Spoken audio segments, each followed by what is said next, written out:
Hi, இன்னையோட டேவும் ஷார்ப்பாக 6:30க்கே start ஆயாச்சுங்க. இன்றைக்கி சண்டேங்கிறனால ஒரு நான்வெஜ் ரெசிபி தாங்க பண்ண போகிறோம். இன்றைக்கி ஒரு கப் டீயோட இந்த வீடியோக்குள்ளே போகலாம் வாங்க. இன்றைக்கி என்ன ரெசிபி பண்ண போகிறோம் அப்படின்னா ஒகேனக்கல் மீன் குழம்பு தாங்க பண்ண போகிறோம். நான் இன்றைக்கி பாறை மீனில் தாங்க பண்ண போகிறேன். இது உங்கள் ஊரில் என்ன மீனுன்னு சொல்லுவீங்கன்னு கமெண்ட் பண்ணுங்கள். இப்போ பாருங்கள், தேவையான இன்க்ரீடியன்ஸ் எல்லாம் பார்த்தாச்சு. இப்போ எப்படி செய்யறதுன்னு சொல்லிட்டு பார்க்கலாம் வாங்க. ஒரு கடாயில் ஒரு 2 டேபிள் ஸ்பூன் அளவுக்கு எண்ணெய் ஊற்றிக்கோங்க. கடுகு போட்டுக்கோங்க. கடுகு பொரிஞ்சு வந்ததும் கொஞ்சோண்டு வெந்தயம் போட்டுக்கோங்க. கடலைப்பருப்பு 4-5 போட்டுக்கோங்க. அப்புறம் உளுந்து போட்டுக்கோங்க. அப்புறம் மிளகும் சீரகம் உங்களுக்கு வேணுங்கிற அளவுக்கு போட்டுக்கோங்க. கருவேப்பிலை ஆட் பண்ணிக்கோங்க. இப்போ 20 பல்லு பூண்டை நல்லா தோல் உரித்து கட் பண்ணி வச்சுருக்கேன், அதுவும் ஆட் பண்ணிக்கலாம். சின்ன வெங்காயத்தை நல்லா பொடுசாக கட் பண்ணி வச்சுருக்கேங்க, அதையும் ஆட் பண்ணிக்கலாம். இப்போ 2 கலர் சேஞ்ச் ஆகிற அளவுக்கு நல்லா வணக்கிக்கலாங்க. ரொம்ப வணங்கணும்னு அவசியம் இல்லைங்க, ஒரு கண்ணாடி பதம் வந்துச்சுன்னா போதுமானதுங்க. இப்போ பாருங்கள், ஓரளவுக்கு நல்லா கலர் சேஞ்ச் ஆகி வந்துட்டுருக்கு. இந்த டைமில் ஒரு 4 நல்ல பழுத்த தக்காளியை கட் பண்ணி வச்சுருக்கேன், அதையும் ஆட் பண்ணிக்கலாம். அதை ஆட் பண்ணிவிட்டு நல்லா கலந்து விட்டுக்கோங்க. தக்காளியை நல்லா வணங்கணும் இல்லையா, அதுக்காக உப்பு ஆட் பண்ணிக்கிறேன். இப்போ பாருங்கள், தக்காளி ஓரளவுக்கு நல்லா வந்துடுச்சு. இப்போ மசாலா பொடி மஞ்சள் 1/4 ஸ்பூன் சேர்த்துக்கோங்க. மல்லித்தூள் 2 ஸ்பூன் சேர்த்துக்கோங்க. கரம் மசாலா 1 ஸ்பூன் சேர்த்துக்கோங்க. வரமிளகாத்தூள் ஒரு 1.5 ஸ்பூன் அளவுக்கு சேர்த்துக்கோங்க. சரிங்களா? இப்போது மசாலா ஸ்மெல் போகிற அளவுக்கு இதை நல்லா வறுத்து விட்டுக்கலாம். இப்போது மசாலா ஸ்மெல்லாம் போயாச்சுங்க. இப்போது அந்த சீக்கிரமான டிப்ஸ் என்னன்னு பார்த்தீங்கன்னா, இப்போது பழைய புளியும் புது புளியும் இருக்குங்க. இப்போது நம்ம என்ன பண்ணுவோம், பழைய புளியாக இருந்தால் கரைச்சி ஊற்றினாலே போதுமானதுங்க. புது புளியில் அந்தளவுக்கு புளிப்புத்தன்மை இருக்காது, அதனால் வணக்கும் போதே அதை ஆட் பண்ணிக்கலாங்க. நல்லா வாஷ் பண்ணிவிட்டு க்ளீன் பண்ணிட்டு ஆட் பண்ணிக்கோங்க. இப்போ வறுத்தாச்சுங்க. பாத்திரத்தில் ட்ரான்ஸ்ஃபர் பண்ணிவிட்டு, ஒகேனக்கல்னாலே உரல் ஆட்டுறதாங்க ஃபேமஸ்ஸு. அப்போ தான் அந்த குழம்பு ரொம்ப டேஸ்ட்டாகவே இருக்கும். எனக்கு கண்டிப்பாக ஆட்டவே தெரியாதுங்க. ஏன்னா நான் சின்ன வயசில் இருக்கும்போது அம்மா ஆட்டுறதை பார்த்துருக்கேன், இது வரைக்கும் நான் ஆட்டினதே கிடையாது. இன்றைக்கி போயிட்டா வெயிட்டாக இருந்துச்சு, ஒரு சுற்று வர்றதுக்கு என்னால் முடியல. அப்புறம் இங்கே பாருங்கள், இப்போ தான் ஹீரோயினியோட என்ட்ரி. எங்கள் பாட்டி தான் மின்னல் வேகத்தில் அரைச்சி தர ஆரம்பிச்சிட்டாங்கங்க.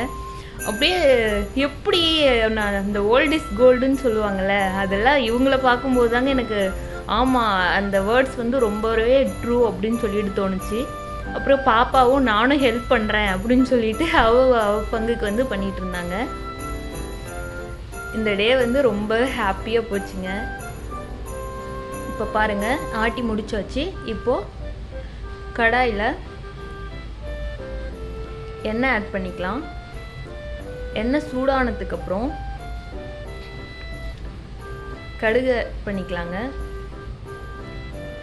கடுகு ஆட் பண்ணி கடுகு நல்லா பொரிய விட்டுறலாங்க. அதுக்கப்புறம் கருவேப்பிலை ஆட் பண்ணிக்கலாங்க.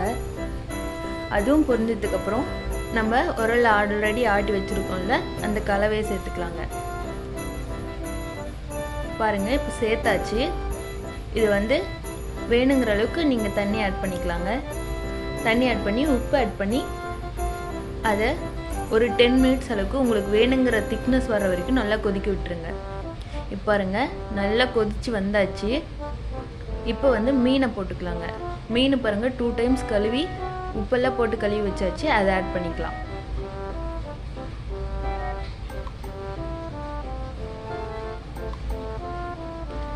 மீன் நல்லா நல்லா போட்டாச்சுங்க. இப்போ மறுபடியும் ஒரு 10 மினிட்ஸ் வைக்கலாங்க. இப்போ பாருங்கள் 10 மினிட்ஸ் ஆயாச்சு. உங்களுக்கு எப்படி வேகுறதுன்னு சொல்லிட்டு அது எப்படி தெரியல அப்படின்னு சொன்னால், அந்த மீனோட தலை இருக்கும் இல்லையா, அதை எடுத்து பாருங்கள், அந்த கண் வெளியில் வந்த மாதிரி இருக்கும். இப்போ பாருங்கள், இது கரெக்டான பதம். இந்த டைம் பார்த்தீங்கன்னா வெந்துடுச்சுன்னு சொல்லிட்டு தாங்க அர்த்தம். பாருங்கள், ஒரு பீஸ் எடுக்க பாருங்கள், உடஞ்சி விழுகிற அளவுக்கு நல்லா சாஃப்டாக வெந்தாச்சு. சூப்பரான மீன் குழம்பு ரெடி ஆயிடுச்சுங்க. இப்போ கொத்தமல்லி தழை தூவி தனியாக வச்சுக்கலாம். இப்போது மீன் வறுவல் சேர்த்துக்குங்க. இதில் ஒரு நான் ஆல்ரெடி இதை ரெடி பண்ணி வச்சாச்சுங்க. இதில் என்னென்ன போட்டிருக்குன்னு பார்த்தீங்கன்னா, கார்ன்ஃப்ளவர் மாவு, கரம் மசாலா, தனி மிளகாத்தூள், மல்லித்தூளுங்க. அப்புறம் இப்போ பாருங்கள், இஞ்சி பூண்டை ஃப்ரெஷ்ஷாகவே நான் இடித்து சேர்த்திட்டேன். உப்பு ஆட் பண்ணிக்கிறேன்.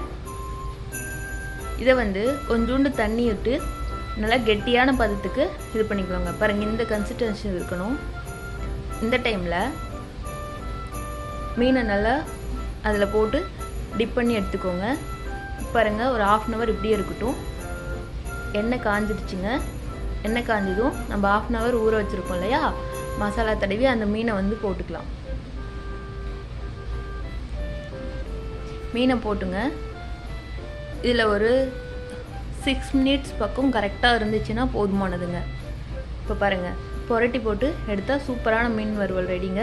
இன்னையோட லஞ்ச் மணி இப்படி தான் முடிஞ்சு. சசி உலகத்தை மறக்காமல் சப்ஸ்கிரைப் பண்ணிக்கோங்க. தேங்க்யூ.